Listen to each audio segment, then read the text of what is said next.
Seeing what the war has done to Cybertron streets, it's time to send in a leader. Here's your look at the new Threezero Transformers Bumblebee DLX Optimus Prime Cybertron mode.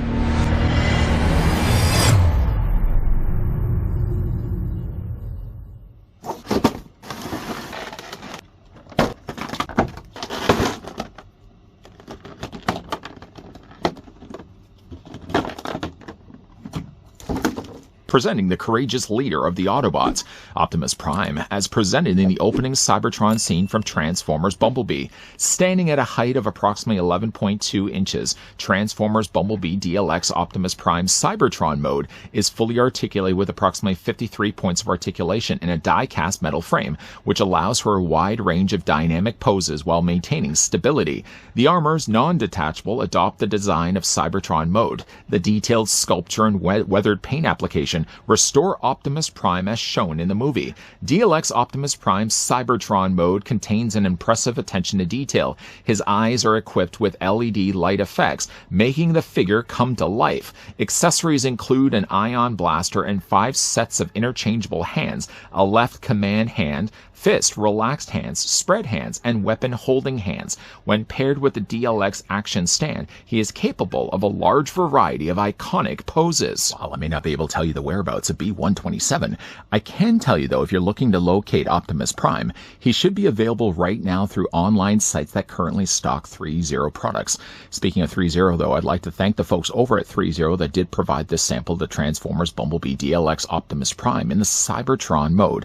Now, in fact, actually, we've looked at this Optimus Prime, but it's been the Earth Mode Prime. I'll be bringing that figure in a second so you guys could see the differences between the two. But just know, though, if you guys are interested and you'd like to get your hands on Optimus Prime, he sells right now online for around $238.99. With that being said, though, I'm going to bring in my tape measure. We're going to get things going underway and figure out just how tall the figure is going to stand. The answer to that question, if you count the tops of his ears, about 11.5 inches in height, or roughly about 29 centimeters tall. At first glance, if we slide over Cybertron Prime and we bring in Earth Prime, it would really be hard to kind of pinpoint exactly what has changed between the two figures. In fact, though, hopefully reviews like this will be able to kind of get down to the nitty-gritty and show you guys how they vary from one another. If you look, though, at just first glance, it really only seems like there's just a color change between the two. Like Prime, for example, has more gunmetal gray on his forearms. This one has more gold. But they're all also very more meticulous details that have changed between the two. And as said in this review, we're going to do our best to kind of cover off all those details. One detail I should make sure not to overlook is that the figure does come included with an instruction manual. This instruction manual will be really quite good to show you guys what exactly can be moved in Optimus Prime, and that it does require the installation of batteries. More particularly, though, if you get down to right around here at the top corner, you do need yourself 2 AG13 batteries. As normally the case, Threezero does not actually have the batteries installed in Prime, so you have to go out of your way to buy them yourself. I just recently bought an entire tray. I mean, like, if I'm looking at how big the tray was, it was about yay wide. It was about that long. And there had to have been at least, I think, probably like 30 batteries on there. But you only need really 2. You don't need all 30, but you can get them dirt cheap. You install the batteries right actually on the top of Prime's crown, and I'll show you guys again in this review. It shows you all the accessories, though, that he comes included with, like his ion blaster, the various hands. The one thing, though, and one of the reasons why I did also want to show you the booklet, is that the event exclusive was a hologram of Earth. You don't get that actually with the release of Prime unless you went to the event itself. So we won't be looking at that, but it is still a located spot on the clamshell case, the tray that holds Prime. There's a little section right there where the hologram of Earth would have been if you went to the event. Let's move that out of the way, though. One thing, though, that Prime does come included with that Earth Prime also had, in fact, Bumblebee has had this as well, is a Transformers display stand. Threezero Transformers Bumblebee printed nicely and clearly on the top. There always seems to be like a space on the front where I feel they could have put in the figure's character's name. So like Optimus Prime here, for example. But if you're really looking at it from the top and you're not necessarily looking at it from the front, it does what it needs to do. And what it needs to do the most, it needs to be able to hold Prime's weight.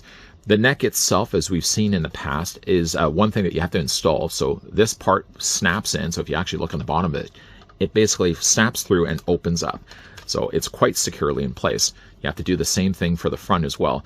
And this does move forward and back. Now, what you can do, too, is if you have it in a position that you like, you'll lock this down. And now it's not going to go anywhere. Doing the same thing on the top isn't so much the same steps. What you have to do first, though, is you have to pop this off. Inside, though, may be hard to see, but there's all these little ratcheted grooves. The grooves keep everything in place and prevent this from moving. So in order to get the position that you need for prime, you have to pull it out first, move it to the desired spot that you need it, and then slot it back in place. Now for this, I'm going to have it just more leveled like this, because this is going to plug on the back of Prime's body. Similar in the way, though, that the Earth mode did this as well. On the back, there's a plate, so you're just going to remove this. One thing I've noticed, though, is while it snaps securely in place, any bit of movement, especially on the back of his spine, pops this off frequently. I guess that isn't necessarily a bad thing. If this was more securely attached, I think there would be more of a risk of that snapping the plastic. With this being something that freely falls off, at least ensures that it's not going to break the plastic. So we're just going to pop that off. And essentially all you really then do, we want to kind of make sure first the neck is a little higher up. This, by the way, does also extend too, so you can get to the height that you need. And it also, like everything else, locks in place. The only way to release the lock is to drop this down. You kind of have to push the button on the back, and that releases the locking mechanism so you can bring the neck down. So we're going to extend it just a little bit here, and we're going to attach it onto the back of Prime's body.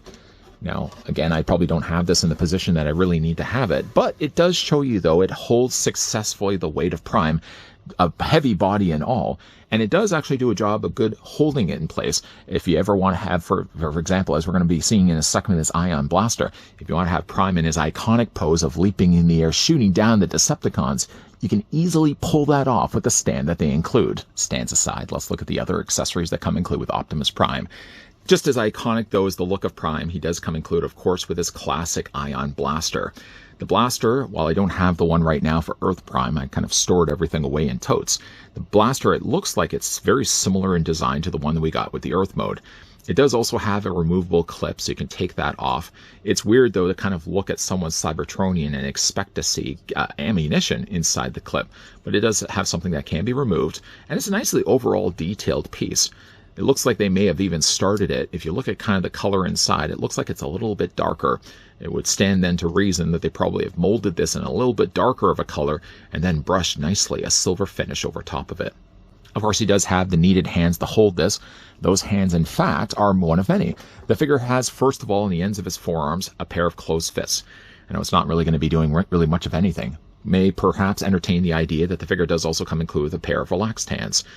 The hands themselves, I mean, we have mentioned this, I'm sure, several times on this channel when we've looked at Threezero pieces, but the attention to detail on just the hands alone. Nice looking hands. The figure does also have, speaking of his ion blaster, trigger firing hands. I did, though, notice getting this hand out of the packaging that the thumb has come loose. Now, it looks like the way that they've designed the thumb, not that it was supposed to come loose like this, but it does look like, though, the thumb and the hands were two separate pieces. So that's something I could easily fix. Again, you get yourself two trigger firing finger hands. You get as well a couple of gestured hands. Nothing goes better than Prime with a couple of gestures. And those look good as well. The finish of the blue looks really nice on these. And then finally, the figure does also have a command hand, a pointing hand. Again, instructing the Autobots either to flee the city or again to stand their ground and battle the Decepticons. Let's move those to the side. Actually, one thing I did want to mention, though, is removing and changing the hands can be a little bit difficult here for Prime. Not so much the fact that they're stubborn, but more the fact that when you're actually wanting to change the hand, so I'm going to just grab a hand here, we're going to wiggle it off the post. Taking the hand off is actually not that hard. The problem that goes with that, though, is that these ball joints actually sit on moving posts. So you can already imagine the heartache that you're going to be dealing with when it comes to swapping out the hands. Because when you go to put a new hand in, this post is going to move back and forth on you. Initially, I was kind of looking at this and thinking, would it have made more sense if this was just a staction post? In other words, it wouldn't be able to move at all. But again, I thought to myself, okay, well, if I get the hand actually on the post, I will probably want to have some mobility. So again, that's one thing. You kind of have to take the good with the bad. The bad that is, yes, the post does move around on you. The good, no, the good at least, is the fact that the hands will have some flexibility so you can move them around. It doesn't make things, though, any bit easier when it comes to changing the hands, just because, again, like when you kind of put the hand on there, you have to push and you have to twist, and you have to almost do it in that order. I'm hoping, though, that the hands are going to stay in place. But that's basically all that's really required when it comes to changing hands. I guess while we're also speaking on the topic of changing things, to change and actually add those batteries, those AG13s, require first to remove Optimus Prime's head. Now that just pops off from the ball joint, so I haven't broken it at all. Show you guys, though, what Optimus Prime's head looks like. Spin this around. This is certainly a lot easier to pull off when you have Prime's head removed and decapitated from the rest of his body. Just the attention to detail on this piece. Now, while Prime, unfortunately, is missing the rest of his body, we can bring in then the other body of Optimus Prime. Now, this is the Earth Mode Prime. We're going to also pop the head off him. We'll just get the figures here to stand for a second while you guys are looking at those bodies. Perhaps look at the heads instead. So the one we have to the left is the Cybertron Optimus Prime. The one that we have then to the right is the Earth Mode Prime. Both of these, by the way, do light up. You just press the crest on the front. Press the little crest on the front. One thing that actually surprised me was the fact that the illumination of the eyes were completely different colors. This Prime kind of goes with more of a teal color or an aqua blue, whereas this one actually is a little bit more of a glowing, almost baby blue. So there is a little bit of differences between the two. Though, by the way, to change the batteries, what you have to do first, though, is you have to take this piece off. There's a piece that goes on the back of his head, and you have to kind of pry this off first. This is one piece, by the way, you want to make sure that you don't lose. You remove this. I'm even having now a hard time to take this off. Basically, there's a piece right here. Oh, actually, you know what? The piece just... Oh, I see. I took the piece already off prior to preparing the review. There's a piece that goes right here. Do I have it on the other Optimus Prime? I do. See, there's this piece that covers over the screw. Well, I've already taken the liberty of removing that because I knew I wanted to talk about it. Once you remove it, there's a screw right there. You unscrew that, and then you basically take the entire top canopy off, and then located inside would be the storage space to house the two AG13 batteries. They certainly light the eyes quite brightly. And again, simple to turn on and off. You're basically just going to press that button right there. One last time to show you guys the differences between the heads. I want to make sure I'm not going to drain the batteries on the Earth Mode Prime. The mouth plates are similar. You can see that they're a little bit more elaborately detailed, though, on this Prime than it is on this one here. This one also, I can't help but notice, has a little more of a richer navy blue, where this seems to be a little bit more of a lighter or more tarnished blue. There's some additional silver effects that got painted on the sides for his ears. The bottoms, I don't think there's anything really different about them. You probably could, by the size of these being the same ball joints, swap the heads around. But again, I can't imagine why you would want to change the heads if clearly this is Earth Prime and this is clearly Cybertron Prime. So let's go ahead and get the head back in place. All it really is, though, is that you've got the ball joint, you got the socket, match the two shapes together, and plug it in place. Okay. So to compare the two primes, let's go ahead and get the other prime head on there, because it can't seem really complete without Prime having a head. And if you really start to kind of look at the details really between the two, you'll start to see them the closer you kind of get. So like Prime, for example, on his front windshield has actually windshield wipers. That would be on the Earth Mode Prime. This Prime apparently doesn't have to worry about cleaning windshields on Cybertron, so he doesn't actually have windshield wipers. You can see that shoulders are changed between the two. Visible smokestacks don't have a covering over it, whereas the Cybertron mode does. The middle body is one thing that doesn't seem like it changes all that much between the two figures, nor when you're really looking at the legs themselves. The legs look like they're very similar. The only thing I could really spot that there's a big difference between the two is that the Cybertron mode does have different hubcaps covering over the tires, where the Earth mode doesn't have that. Spin the bodies around, though, and the Autobot logos, by the way, are in the exact same spots. Spin this on the back of this Earth Mode Prime. Spin it to the back of the Cybertron Prime. So it makes me think, though, that obviously Threezero may have borrowed as much of the mold as they could from one figure to the other. Very similar looking backs. This one just happens to have a little bit more gold accents painted in, where this one really did rely on just the silver. The arms, again, are very similar. The forearms, though, are very different. This Prime from Cybertron seems to store perhaps a Cybertronian axe or a blade. This Prime doesn't actually have that. So there are, again, few differences between the two. I think if you were to really weigh the two, one doesn't really feel any bit more heavier than the other. The color is also one thing, too, I want to also bring to your attention. If you look at the two Primes, overlooking, obviously, the gold and the silver swaps, but this one also does seem to have a more darker gray. This one has a brighter red, I should say, a darker red, a brighter red. I almost kind of really feel it should be swapped the other way around, that now Prime being on Earth should have more than a brighter red, and the one on Cybertron should have more a darker, dingier red. Now that may have more to do with just the way they designed Prime for the film. But again, like, that's really the differences between the two Primes. So if we set our sights now just to look at Prime, Prime is comprised, though, of both plastic and die-cast. You sort of have the rule of thumb that if anything is cool to the touch, you know right away is die-cast. So like his legs, for example, his feet down below, and even especially, though, the cases of like his torso, feel, though, like they're made of die-cast. Plastic bits are, of course, covered over Prime's main frame, and the figure does have 53 points of articulation, which I'll do my best to try to cover off all of those. Though, again, we've now got Prime back on the head, his head, though, on the rest of his body. And I'll go through, though, and show you guys all the rest of the details. Now, again, with the Cybertron mode Prime, the smokestacks are covered over by these plates. So nice additional weathering and scratching has been added also to the surface. These are plastic, after all. Of course, you got the Autobot logos that are featured on the side. Some nice uses of both the dark gunmetal gray and, of course, this pristine red. Not really so much pristine, as you can certainly see. They've added, again, a war-torn paint chip all across the front visors that cover over the windshields. And again, you got some nice weathering that they've also added to the torso as well. Skirting is very much similar to the Earth mode Prime in the sense that you can actually lift these up. One thing you really want to be careful, though, is when lifting these skirts, they actually sit on ball joints. These adjacent ball joints cause frequently these to fall off, but you basically just clip them back in place.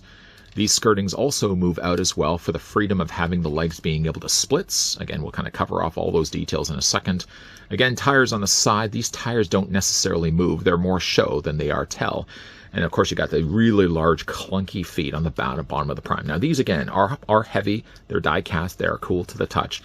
Again, we just spin this from the side and spin it to the back. Again, a lot of full detail gets added to this figure. Nothing at all. You can look at these Transformers from Threezero and think to yourself, man, they missed the step of painting the following piece. Everything looks just as finished on the back as it does on the front. I mean, it actually kind of looks a little bit like a robot's face right there with the eyes. But again, that's very similar to the Earth mode Prime. Again, really nice, big, large, chunky legs. Lots of articulation that, again, we'll kind of cover off here in a second. I do actually like, too, that if you look at even like the insides of his thighs, that they've gone in there and painted teal wires, pulleys, and levers, and all the things that allow the robot to functionally move his legs. Speaking of moving, though, we'll run through the articulation here for Optimus Prime. So there is a fair bit to cover. 53 points. I'm hoping, though, I'm not going to miss any of them. Prime's head, first of all, is going to be on a ball joint. We've established that. It allows, obviously, for the head to do a full rotation. In addition to that, though, you can actually get in there and move Prime's neck around, as there's some additional posability there. It's kind of hard to get access to the neck, because as you're moving the neck, most of all, you're generally just moving the head around. But there's a bit of neck posability in there, too. Now, these arms allow for full rotation. So you just take those and rotate them all the way around. They're clunky, they're large. You just turn them all the way around. You can also as well hinge them out. Now, one thing that's kind of clever the way that they've designed this is that the top smokestack shoulders do actually have their own hinge. So when you can move those out like that, it adds for a little bit more mobility to the arms. In addition to that, though, you can take the arms and you can also move them forward. Maybe it might be easier, in fact, to show you guys from the back. You can see that he's got these larger, not necessarily tubes, but essentially like a pulley system. There's some additional posability. My guess is there's probably a hinge in the top and a bottom that allows these to hinge forward and back. So they're probably attached right here and right here. But it allows for at least mobility where you can bring the shoulders forward. Prime, additionally to that, does have a swivel in his bicep. And he does also have, if we get in there, a double hinge on the elbow. So sort of the way it works, though, is it bends here. And then when you get to that section, you bend it again. And you start to notice, though, that the bicep retreats itself and sinks inside the rest of the bicep. See that? Very clever the way they designed this. I think, in fact, actually, the Earth mode Prime had something similar, too. The forearms do swivel back and forth. You can rotate them there. The hands are about the only thing that's the most limited, while, again, we critique the fact that those posts move back and forth too frequently. At least it allows the hands to do this. Rotating the hands is a little bit more stubborn, just because, again, you've got so much forearm space taking up the real estate space for everything else around it. The top of the torso does move forward and back. In fact, actually, if you look at it from the side, you can take Prime's entire torso and crunch it forward. I mean, that's a great deal of posability considering this guy's really essentially a robot. Earth Mode Prime also had that as well. And also by moving this forward like this, it gives you a chance to see some details and shows you that just as much work paints even like the area that you would have normally been hiding with the top of the torso being down like that. Like I said, the torso moves forward and back. You can also rock these back and forth there as well. And Prime does also have a swivel. So between like the crunch, the rock back and forth, and again, you can rotate it quite a lot just going on in Prime's torso. The lower waist does seem to have a little bit of a swivel. You can also crunch that forward as well. So not only does Prime crunch here, but he also crunches down here as well. As for his legs, now again, we're going to kind of move these skirtings out of the way just so that they don't get clipped in the process. So bring these up, bring these up. Now you can bring Prime's legs and do a full splits. How many companies can actually do that with a robot toy? These legs also, which is kind of quite clever, if you look at the inside of them, there's actually like a little lever system that swings these forward. I don't know if you can see that or not, but this part right here, right at the top of the thigh, it seems like it's also ratcheted too, so there's a good bit of strength behind them. The legs can move forward, providing again you've got the skirts out of the way. You can also move them back. Also the same rule applies. There's no swivel or anything at the top of the thigh. I don't think it necessarily needs it either. And then for the legs, you've got a single hinge, then you've got a double hinge, and the hinge works here and the hinge works here. So you can get a full back bend when it comes to the knee and the leg. Prime's leg also does have a little bit of a swivel, not by much though. His feet though do move forward and back, up and down. The figure does also have toe articulation too. And that, again, the fact that they incorporate so much articulation, which again, like if you were to kind of count off all the points of posability, I think in fact actually Cybertron mode Optimus Prime, which again, I'll just kind of move him over here, has, I would imagine, the exact same posability as Earth mode Optimus Prime. Again, if you guys want to see the full review of Earth mode Optimus Prime, I've already done that. I've already covered that on here on this channel. But again, it's a matter of picking your preference. Some would prefer really just to stick with the Earth mode Optimus Prime. If you're a big fan, certainly, of Transformers Bumblebee, then you might want both incarnations of Optimus Prime. The way he looks on planet Cybertron, the way he looks on planet Earth. But hopefully, though, you guys can see there's a fair bit of retooling that had to be required. Torso pieces, I think like the abdomen areas are about the same between the two. Forearms mostly have remained the same. There had been a little bit of additional tooling that was required and they added extra pieces. The shoulder pads were changed. The heads were changed. Legs stay about the same. And again, we've swapped out for brand new tires. Optimus Prime, though, is a glorious looking figure. Generally, though, again, the problem with the only real problem too when it comes to DLX figures is also the size that they occupy, the amount of space required on your shelf. If you have, though, the space and you love the Transformers franchise, especially what we saw in Transformers Bumblebee, iconically, though, one of the best things about Transformers Bumblebee isn't so much the stuff that took place on Earth, but the few minutes that we saw, the glimmer, the hope that we had of Transformers having better films moving forward was all kind of taking place at the beginning of the movie when all the war and battle took place on Cybertron. From there, we sort of got the idea of what they had planned for the rest of Transformers film. And even though we really haven't gone back to Cybertron in the way that I think most fans would have wanted, we actually got ourselves some really classic looking designed characters. We got Starscreams, we got Soundwaves, we even got Shockwave and his classic eerie sound that he had from the 80s cartoon. Finally having that represented here in toys. I hope, though, that we're also going to be getting some more Cybertron mode figures from Threezero, not just stopping at Optimus Prime, but even moving even forward, getting some of the classic look to the characters that we saw at the very beginning of the film. At least the good news, though, for fans of the franchise is that you don't have to send a distress call to space to get your hands on Optimus Prime. In fact, the Transformers Bumblebee DLX Scale Collectible Series of Optimus Prime in his Cybertron edition is available right now through online sites where you normally pick up your Threezero pieces. Expect to pay a little less than $240, considering, though, again, that he's made of a die-cast frame and having plastic parts over top of him, and with the amount of posability that this guy possesses. I mean, when you start to think that this guy not only has the LED light-up eyes, but then 53 points of articulation on top of that, I'm still surprised, actually, that Threezero sells the pieces the way that they do, for the prices that they do. Optimus Prime, from the standpoint at least of size, he's the exact same size, really, as Earth mode Optimus Prime, as he really should. You can see, though, that a lot of the same mold got borrowed over from one figure to the other. Mainly, though, mostly his torso, his legs, with obviously some retooling that had to be extensively done to his shoulders, his forearms. Obviously, he's got a brand new head sculpt as well, and he's sporting himself a brand new set of tires. The ion blaster that he has, I've just removed the clip for right now. The clip is something, obviously, that if you want to just detach and leave off, I kind of actually like him without the clip because it makes it look more futuristic. If you like to, though, have the clip, you can easily just leave it on him. I've got him also making use of the display stand just to show you guys that you can get him in that iconic leaping, firing pose, but also show you as well that those display stands that Threezero provide for their figures are there for a reason. They can hold the weight of the figures they're attached to. A big thank you again to the folks over at Threezero that did provide this sample of the Transformers Bumblebee DLX Cybertron Optimus Prime. Between the two figures, though, that we've looked at, which look of Optimus Prime do you prefer more? The Cybertronian mode, or do you like the Earth mode Prime just a little bit more? If, by the way, you guys did also enjoy this video, you can do it a solid and throw it a like. You guys want to stick around for more? So I hope so. I hope so. We're going to have some more videos, of course, coming your way for the rest of this week. In the meantime, if you guys need your fix for more Threezero, popping up at the very end of this video will be a playlist of everything I've looked at for the company, with many more to follow. As always, guys, thanks for watching. See you guys next time.